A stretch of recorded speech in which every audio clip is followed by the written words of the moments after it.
ចាជំរាបសួរកូនទាំងអស់គ្នាអរគុណព្រះថ្ងៃនេះអ្នកគ្រូមានមេរៀនគណិតវិទ្យាចាបង្ហាញកូនទាំងអស់គ្នាចឹងទៅមើលមេរៀនជាមួយអ្នកគ្រូមេរៀនទី9ចាមេរៀនទម្ងន់ចាចឹងមេរៀននេះគឺស្ថិតនៅក្នុងទំព័រទី55 9ចាហើយទៅមើលលំហាត់ជាមួយអ្នកគ្រូចូលបង្ហាញបច្ចេកទេសបង្រៀនអំពីការប្រើប្រាស់ជញ្ជីងចាអញ្ចឹងមេរៀនរបស់យើងនិយាយពីទម្ងន់អញ្ចឹងកូនឃើញរូបភាពជញ្ជីងកូនប្រកាសជាដឹងហើយណាជញ្ជីងគឺសម្រាប់ថ្លឹងទម្ងន់ចាដើម្បីឲ្យមានភាពស្មើគ្នាយើងត្រូវការប្រើប្រាស់ជញ្ជីងសម្រាប់ថ្លឹងចាបើសិនជាយើងអត់ថ្លឹងទេវាអាចនឹងស្មានទៅគឺអត់អាចមានចំនួនជាក់លាក់ណាមួយទេចាអញ្ចឹងយើងថ្លឹងទៅយើងអាចដឹងទម្ងន់ជាក់លាក់ចាអញ្ចឹងជញ្ជីងរបស់យើងមានចំនួន4អ្នកគ្រូបង្ហាញឈ្មោះជញ្ជីងនីមួយៗសិនកូនណាជញ្ជីងទី1មានឈ្មោះថាជញ្ជីងបូកូនចាអញ្ចឹងជញ្ជីងបូកូនគឺមានរូបរាងបែបនេះកូនណាចាកូនមានចំណាំទាំងអស់គ្នាទៅគឺមាន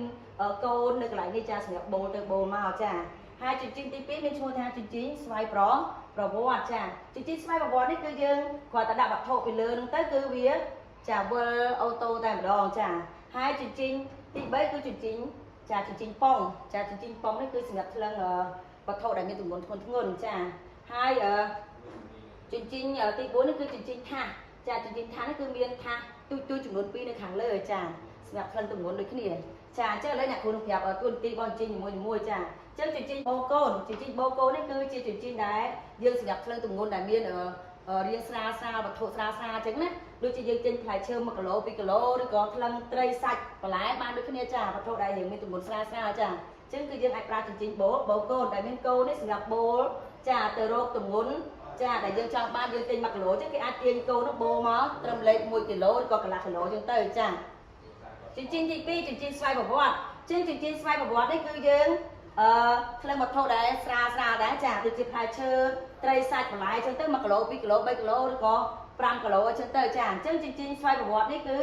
យើងគ្រាន់តែដាក់វត្ថុឬក៏បន្លែផ្លែឈើនៅលើជញ្ជីងហ្នឹងគឺវាអូតូវិលតែម្ដងចាគឺវាវិលទៅរកទម្ងន់ដែលយើងចង់បានបើសិនជាខ្វះអ្នកលក់នឹងបន្ថែមធ្វើម៉េចឲ្យគ្រប់1គីឡូឬក៏2គីឡូដែលយើងចង់បានហ្នឹងគឺវាកំណត់អូតូតែម្ដងយើងអត់ចាំបាច់សេរីធ្វើការសេរីដូចជញ្ជីងចាដូចជញ្ជីងបូកូនេះចាអញ្ចឹងជញ្ជីងនេះគឺជញ្ជីងស្វ័យប្រវត្តិជញ្ជីងទី3គឺជញ្ជីងប៉ុងចាឈ្មោះថាជញ្ជីងប៉ុងណាកូនចាជញ្ជីងប៉ុងនេះគឺកន្លែងនេះគឺជាថាសរបស់វាហើយជញ្ជីងនេះគឺគេសម្រាប់ថ្លឹងវត្ថុដែលមានទម្ងន់ធ្ងន់ចាអញ្ចឹងឧទាហរណ៍ថាយើងចង់ថ្លឹងទម្ងន់ខ្លួនយើងចង់ថ្លឹងអង្ករមួយបាវឬក៏ស្រូវមួយបាវចាអញ្ចឹងយើងត្រូវការប្រើជញ្ជីងប៉ុងនេះដើម្បីថ្លឹងចាព្រោះជញ្ជីង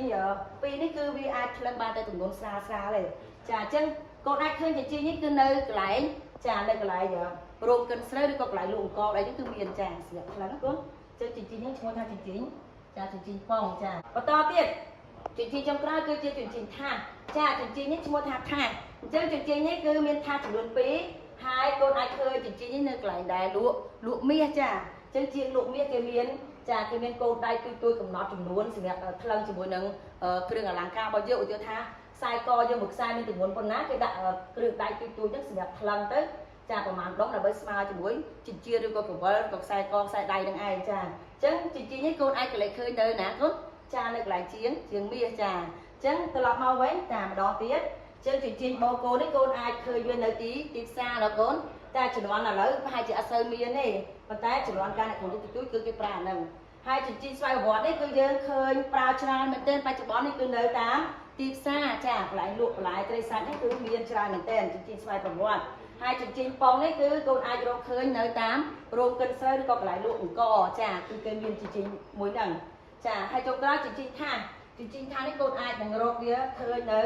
ចានៅកន្លែងលក់មាសកូនចាកូនទៅកូនឃើញហ្មងអញ្ចឹងមេរៀនអ្នកគ្រូមានប៉ុណ្ណឹងហើយសង្ឃឹមថាកូនទាំងអស់គ្នានឹងត្រឡប់ទៅវិញអនុវត្តអានហើយនឹងមើលរូបភាពហើយក៏ដូចជាបើមានពេលកូនអាចទៅផ្សារអីកូនអាចមើលភាពជាក់ស្ដែងដែលគេប្រើប្រាស់ជញ្ជីងនឹងបានអរគុណច្រើន